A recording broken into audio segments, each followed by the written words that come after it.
We started this up about 7.5 years back as an engineering firm specifically for the sustainable solutions, and we focus on power and construction. Under power, we provide engineering expertise for solar, wind farms, battery farms, EV charging stations, and very similarly in the construction engineering space, we support projects that are trying to go green. We have done the Williams and Hobby Airport projects in Texas, we have done the metro projects in Texas, Houston, and so on. So this is who we are as a company. We are an engineering company at our core, but very specifically support sustainable projects. And now on to the next topic as to why are we hosting this event here.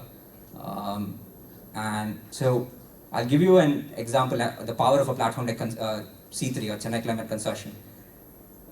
We internally within Illumine have something called Project ORB3, which is nothing but the third orbital on Earth, or Project Earth. And it's sort of a innovator's platform where people can come and give ideas. The best one gets picked and the company supports it. Different people who have ideas related to sustainability very specifically come in.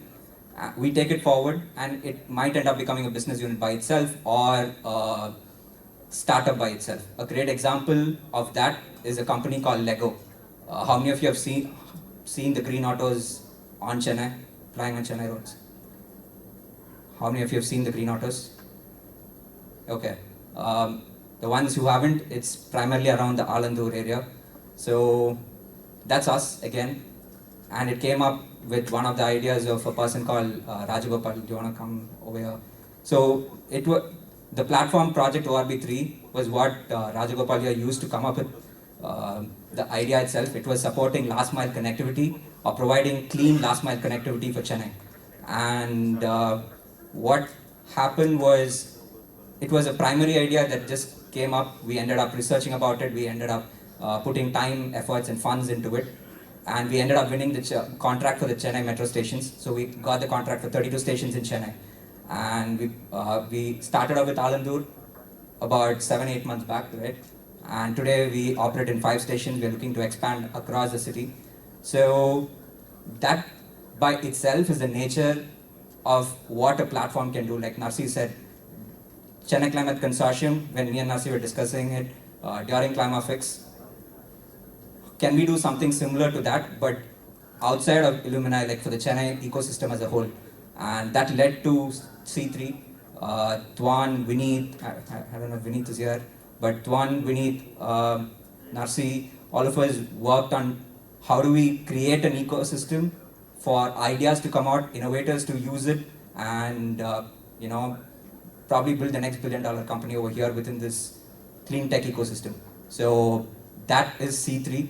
And so that's the reason we are hosting it here. Hopefully that answers the first question. The second one, maybe really quick in a minute, for people who are building startups in this ecosystem, chain of thoughts, again, this is just my perspective.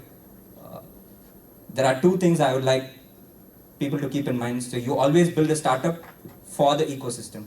And what I mean by that is there are 2 different things. One is domain constraints, 2 is geographical constraints.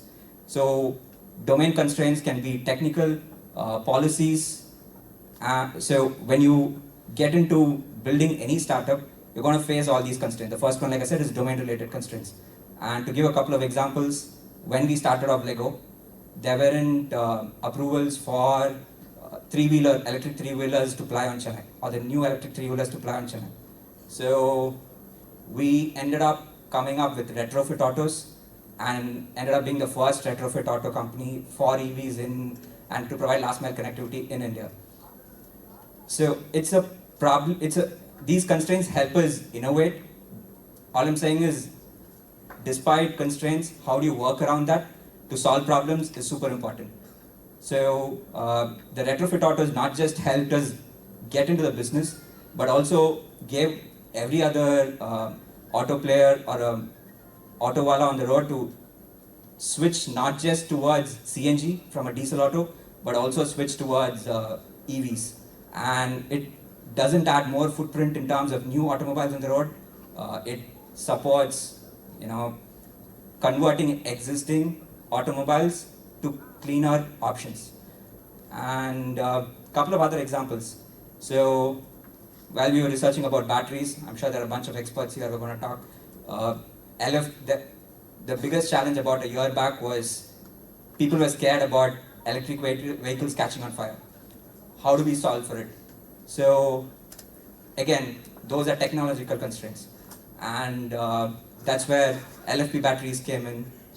Because it's a commercial vehicle, you need to first provide comfort for your customers, make sure they're okay to take those rides, and then unit economics come in. So those are that's just a chain of thoughts in terms of how you evolve a startup over time or evolve an idea. You'll keep facing challenges. Make sure you build for the ecosystem and not the other way around. And the second point in terms of building for an ecosystem is very specifically, again, I'll try to give it with examples itself over here, is built for the local geographies.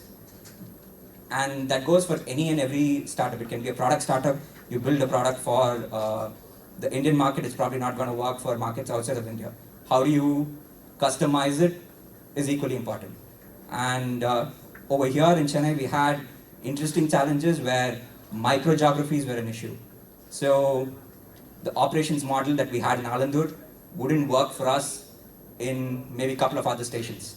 The reason might be n number of different reasons. One, maybe there are different, the local ecosystem in terms of number of companies over there.